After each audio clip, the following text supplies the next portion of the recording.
श्री गणेशाय नमः। श्री राम जी के वन गमन में लक्ष्मण जी साथ जाना चाहते हैं।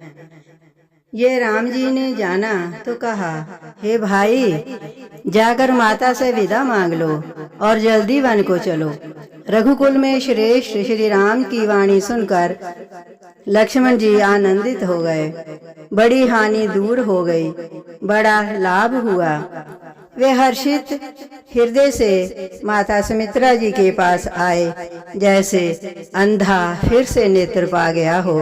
उन्होंने जाकर माता के चरणों में मस्तक झुकाया, किंतु उनका मन रघुकुल को आनंद देने वाले श्री राम जी और जानकी जी के साथ था। माता ने उदास मन से देख उनसे कारण पूछा। लक्ष्मण जी ने सब कथा विस्तार से कह सुनाई। सुमित्रा जी कठोर वचनों को सुनकर ऐसे सहम गईं, जैसे हिरनी चारों ओर वन में आग लगी देखकर सहम जाती हैं।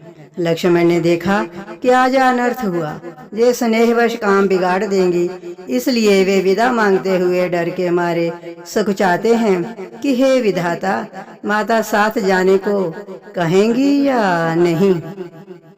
सुमित्रा जी ने श्री राम और सीता जी के रूप, सुंदर, शील और स्वभाव को समझकर व उन पर राजा का प्रेम देखकर अपना सिर धुना और कहा कि पापनी कैकेयी ने बुरी तरह घात लगाया, परंतु कुछ समय जानकर धैर्य धारण किया और स्वभाव से ही हित चाहने वाली सुमित्रा जी कोमल वाणी से बोली, हे तात, जानकी जी तुम्हारी माता हैं और सब प्रकार से स्नेह करने वाले श्री रामचंद्र जी तुम्हारे पिता हैं।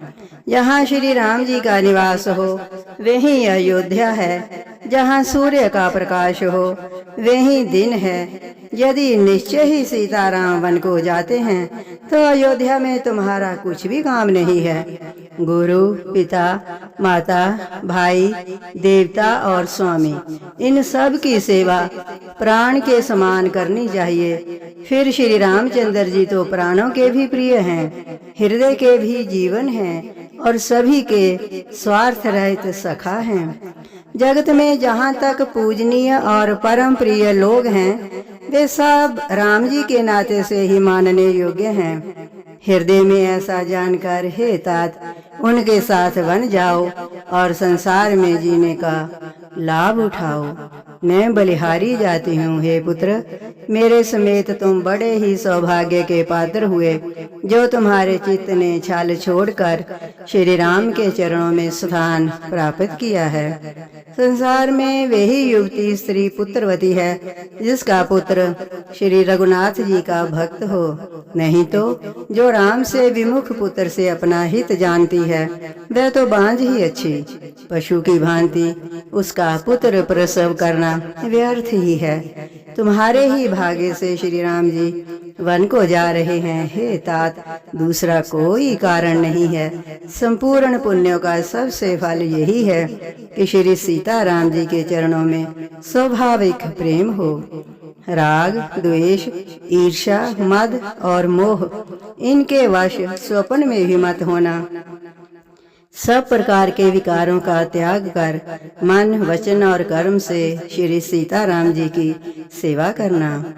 तुमको वन में सब प्रकार से आराम है, जिसके साथ श्री राम जी और सीता जी रूप माता पिता हैं। हे पुत्र, तुम वही करना जिससे श्री रामचंद्र वन में क्लेश न पाएं। मेरा यही उपदेश है। हे तात, मेरा यही संदेश है जिससे वन में तुम्हारे कारण श्री राम जी और सीता जी सुख पाएं और पिता, माता, प्रिय परिवार तथा नगर के सुखों की याद भूल जाएं। तुलसीदास कहते हैं कि सुमित्रा जी ने इस प्रकार हमारे प्रभु श्री लक्ष्मण जी को शिक्षा देकर आज्ञा दी और फिर ये आशीर्वाद दिया कि सीता जी और श्री रघुवीर जी के चरणों में तुम्हारा पवित्र, निष्काम एवं अनन्य एवं प्रगाढ़ प्रेम प्रतिदिन नया हो। माता के चरणों में सिर झुकाकर हृदय में डरते हुए लक्ष्मण जी तुरंत इस तरह चल दिए जैसे सौभाग्यवश कोई हिरण कठिन फंदे को तोड़कर भाग निकला हो। लक्ष्मण जी वहां गए जहां श्री जानकी नाथ थे और प्रिय का साथ पाकर बड़े ही प्रसन्न हुए। श्री राम जी और सीता जी के सुंदर चरणों की वंदना करके वे उनके साथ चले।